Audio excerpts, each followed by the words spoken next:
ఇప్పుడు క్షవరం అయిన తర్వాత వివరం వస్తుందంటారు. అట్లా ఆయనకి కొన్ని కొన్ని దెబ్బలు తగిలిన తర్వాత కాస్త వివరం వచ్చినట్టుంది. అది ఎట్లాగంటే, నాకు ఎవరు లేరు వెనక, నాకెవరు ఏమీ చేయలేదు, అంతా నాదే, అంతా నాకే అనే తత్వం ఎప్పుడూ మంచిది కాదు. నాకెవరో ఇది చెప్పారు ఒక పర్సనాలిటీ డెవలప్మెంట్ క్లాస్లో. ఏంటి అంటే, ఒక వ్యక్తి సొంతగా ఎవరితోనూ సంబంధం లేకుండా సాంబార్ కాసుకుని తాగలరా జీవితకాలంలో? అబ్బే కుదరదు. కుదరదు. కందిపప్పు పండించుకోవాలి. పండించుకునే దగ్గర నుంచి అయితే ఎటువంటి పరిస్థితుల్లో కుదరదు. పండించుకోవడం, కందిపప్పు పండించడానికి ఏం కావాలి? వ్యవసాయం కావాలి. కందిపప్పు రావాలి. వచ్చిన తర్వాత నువ్వు అంటే ఈ ఈ ఈ ప్రాసెస్లో ఎంతమంది శ్రమ ఉంటుంది? డెఫినెట్లీ. అంటే ఎంతమంది ఒక కలెక్టివ్ వర్క్ ఉంటుంది. నేను చెప్పదలుచుకున్నది అది. కరెక్ట్. ఒక పని అవ్వడానికి, ఒక వ్యక్తి భూమి మీద 2 కాళ్ళు పెట్టి నుంచోడానికి ఎంతోమంది సపోర్ట్ కావాల్సి ఉంటుంది. తను ఎంత డబ్బులు పెట్టుకున్నా collective work is collective work. అంతే. దీన్ని సమిష్టి కృషి అంటారు. ఒక వ్యక్తిలోనూ ఈ సమిష్టి కృషి ఉంటుంది.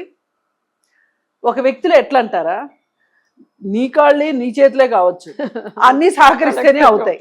అట్లాగే కుటుంబంలో కూడా అందరూ సహకరిస్తేనే అందరికీ ఎవరి స్ట్రెంగ్త్ను బట్టి కుటుంబానికి వాళ్ళు కంట్రిబ్యూట్ చేస్తారు, ఫైనల్ అవుట్కమ్ వస్తుంది.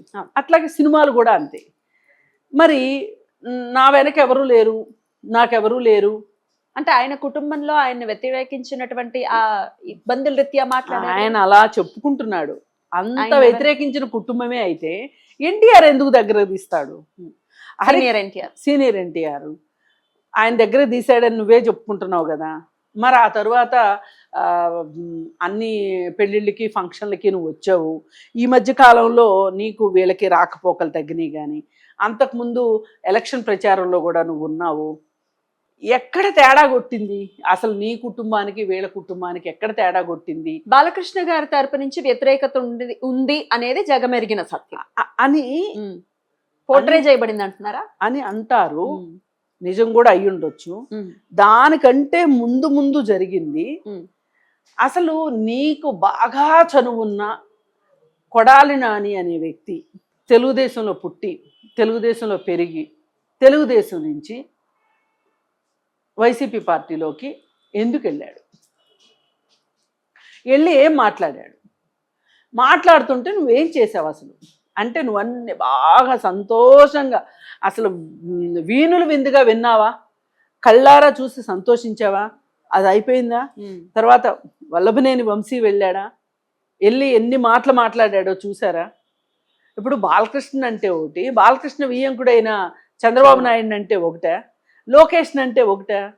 ఇప్పుడు లోకేష్ ఎవరు? బాలకృష్ణకు అల్లుడు. అవును.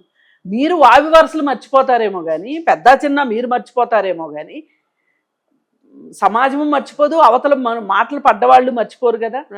అంటే ఇప్పుడు నీకు బాలకృష్ణ నీకు తోడ్పాటునివ్వాలి, కానీ నువ్వు బాలకృష్ణ వియ్యంకుడిని ఇష్టానికి మాట్లాడతావు, అల్లుడిని ఇష్టానికి మాట్లాడతావు.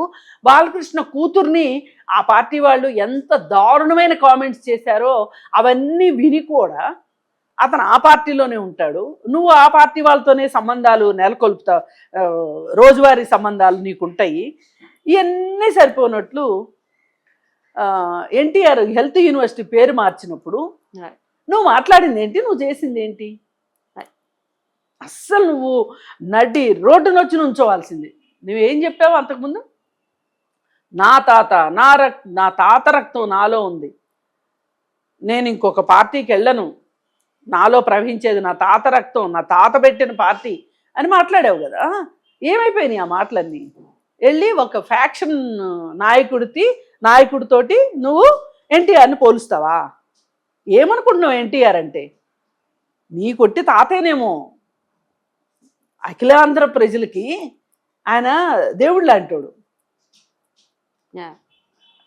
ఈ రోజుకి ఆయన చనిపోయి 29 ఏళ్ళు అయినప్పటికీ, ఆయన పరిపాలన ముగిసిపోయి 35 ఏళ్ళు అయినప్పటికీ కూడా ఆయన ఏవైతే ప్రవేశపెట్టాడో, జనతా చీరలు కావచ్చు, కిలో బియ్యం 2 రూపాయల పథకం కావచ్చు, ఇవాళ బియ్యం ఎక్కడంటే అక్కడ దొరుకుతున్నాయి, రేటు పెరగవచ్చు, అది వేరే విషయం. ఆ రోజు బియ్యం అంటే పరబ్రహ్మ స్వరూపంలా ఉండేది. ఆ టైంలో కిలో బియ్యం 2 రూపాయలకి ఇచ్చాడు మహానుభావుడు. నిజంగానే ఎన్ని- దేవుడుగా దేవుడుగా చూశారు. దేవుడు అసలు నిజంగా సినిమాల్లో అసలు దేవుడు ఎలా ఉంటాడో వాళ్ళకి తెలియదు కానీ ఎన్టీఆర్ఏ కృష్ణుడు, ఎన్టీఆర్ఏ రాముడు, ఎన్టీఆర్ఏ శివుడు, రావణాసురుడిగా వేసినా ఎవరుగా వేసినా ఎన్టీఆర్ఏ. అలాంటి వ్యక్తిని పట్టుకొని రాజకీయాల్లో ఒక సరికొత్త వరవడి, బీసీలకి ఆత్మగౌరవాన్ని తీసుకొచ్చాడు, మహిళలకు ఆత్మగౌరవం తీసుకొచ్చాడు, మహిళలకు ఆస్తి హక్కు ఇచ్చాడు, మహిళా యూనివర్సిటీ ఏర్పాటు చేశాడు. ఆంధ్రప్రదేశ్లో అప్పటి వరకు మహిళా యూనివర్సిటీ లేదు, పద్మావతి మహిళా యూనివర్సిటీ ఏర్పాటు చేశాడు. ఇట్లాంటి ఆయన ఆయన అమ్ముల పొదిలో ఇలాంటివి ఎన్నో ఉన్నాయి. అలాంటి ఎన్టీఆర్ని పట్టుకో నువ్వు ఒక ఫ్యాక్షన్ లీడర్తో పోల్చిన తర్వాత నువ్వు ఎట్లా నందమూరి నువ్వు ఇంటి పేరు పెట్టుకుంటావు, రక్తం, ఇంటి పేర్లు ఇవన్నీ మాట్లాడతారు కదా. నాలాంటి వాళ్ళకి నమ్మకాలు ఉండవు కానీ నాకు తెలిసినంత వరకు రక్తంలో 5 గ్రూపులో 6 గ్రూపులో ఉన్నాయి, if I am right or wrong. అర్థమైందండి?